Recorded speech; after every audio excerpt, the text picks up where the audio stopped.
Meanwhile, there was another bombshell. Axios reporting that behind closed doors, Senate Majority Leader Chuck Schumer has told donors he is open to a Democratic ticket that is not led by President Biden. Here now is Axios political reporter Hans Nichols. Great to have you, Hans, and what a scoop that you got. Tell us what you heard. Well, thanks for having me. I want to be very clear about what we reported and how far we went. And the basic idea here is that Chuck Schumer is open to the idea of having someone other than Joe Biden be atop that ticket. He's not actively advocating for a swap, but he's listening to all his donors, his allies, and he's also having this big listening session with members of his own caucus, the Senate Democrats that make him majority leader. And yes, a lot of Democrats want to defeat Donald Trump, and that's very important to Democrats. But Chuck Schumer loses his job as Senate Majority Leader if the Senate loses their 51 seats. And so that's why this is so crucial to see what he's doing.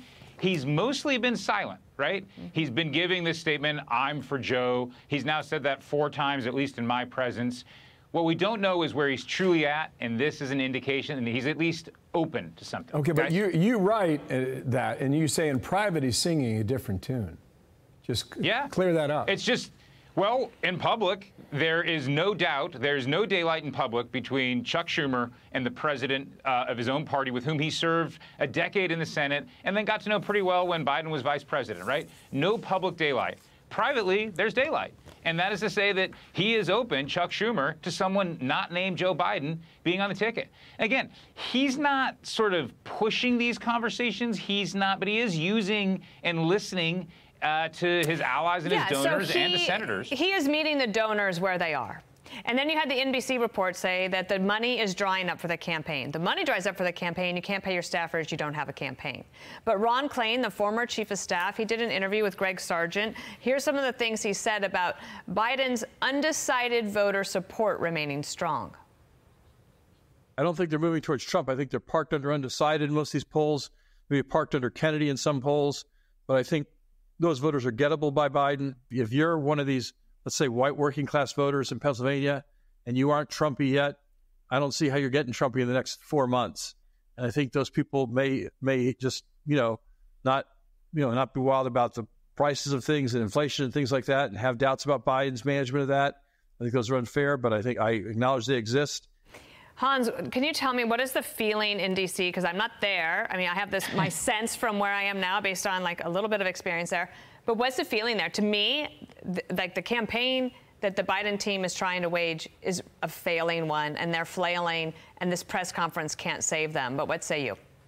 I think it's just tense. I think everyone is waiting to see, at least for Senate Democrats and House Democrats, there's a great deal of tension heading into this press conference. Look, Ron Klain laid it out there. That's their theory of the case. It's also a hypothetical one.